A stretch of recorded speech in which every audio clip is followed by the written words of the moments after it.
2024 is the RNLI's 200th anniversary, and our founder, Sir William Hillary, he lived in Douglas, the Isle of Man, and it was there that he saw so many shipwrecks that he was inspired to write his petition to the nation, which ultimately in 1824 saw the life-saving service that we know and love today being formed.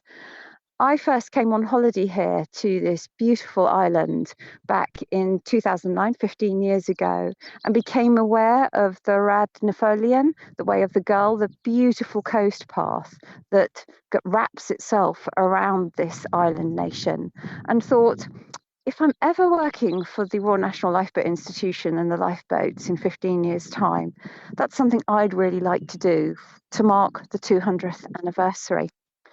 Little did I know at that time I'd actually get to lead on the whole of the 200th anniversary for this amazing life-saving charity.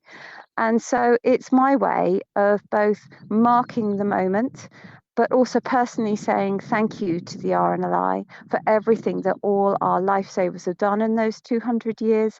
And I hope I can raise a little bit of funds as well, which will help us continue into our third century of lifesaving. So many years in the making, this journey you've been on. How have you found it so far? Of course, you're aiming for 200 miles. Indeed, I am. 200 miles for 200 years. That's 2 laps of the Isle of Man, because the Raad Foillan is 100 miles each way. And I have spent a long time thinking about how best to do that. I'm not an extreme athlete. I'm not someone who gets up in the morning and can run a marathon straight away. So I've had to prepare.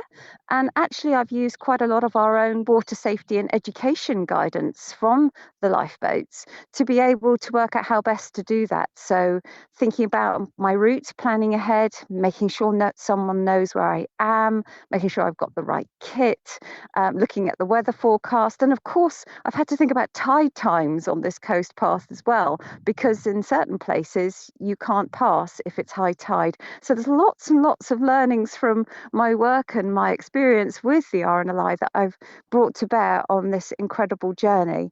And just remind us, Angie, whereabouts you are on the Raad Foillan now? At this precise second, I am between Mackle Head and Port Cornai, and I'm about an hour between each of those. So I'm up on a lovely high hill, so hopefully you can hear me well. I'm actually looking at the Cumbrian Mountains opposite over across the Irish Sea.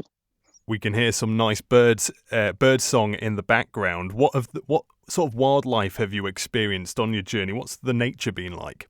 Oh, amazing wildlife. And I'm just going to start walking a little bit because you might hear both my footsteps and also the wildlife then. It's been wonderful. The marine life here being a biosphere, of course, a UNESCO biosphere, is phenomenal. Saw some beautiful seals, baby seals as well, down at the Calf of Man, down by the Sound Cafe there the other day. I also have seen some incredible wildlife in the fields. I've seen beautiful wild falcons, I think they are, certainly birds of prey. And then I've seen wonderful farming agriculture as well. Lovely curly horned sheep who are very interested in me for some reason. They all stop and stare. So I've seen everything, and I've taken lots of photos of the wildlife as well. It's been a real pleasure to be out and about and in this wonderful countryside to see it. Many people compare the countryside to the likes of Scotland. Some people say New Zealand. Is it anywhere like you've experienced before? I'm lucky enough to have been to various parts of the world, but I can truly say that this coast path stands out for me, not just because it's beautiful coastal scenery, but the people here are very welcoming. The path is very well maintained, and I've got to say that the weather has been very kind to me the last 2 weeks, and so I have been blessed to be able to see the best of it. You are hoping to finish on Thursday afternoon. Whereabouts are you ending up? Well, there is only one place that I can finish this incredible 200-mile walk, and that is Douglas Lifeboat Station. Douglas being the home of our founder, I started the walk there. I reached the halfway point there after 100 miles, and I will finish there on Thursday afternoon.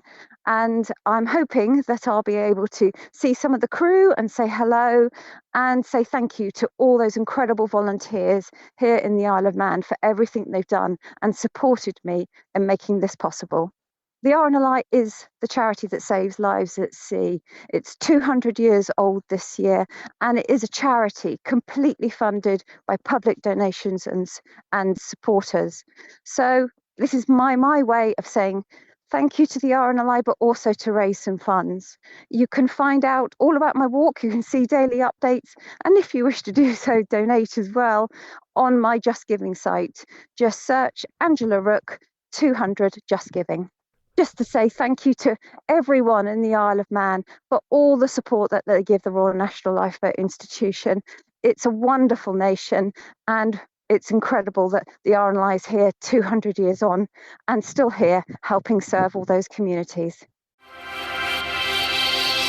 Thank you for making it to the end of the Manx Radio Newscast. You are obviously someone with exquisite taste. May I politely suggest you might want to subscribe to this and a wide range of Manx Radio podcasts at your favourite podcast provider, so our best bits will magically appear on your smartphone.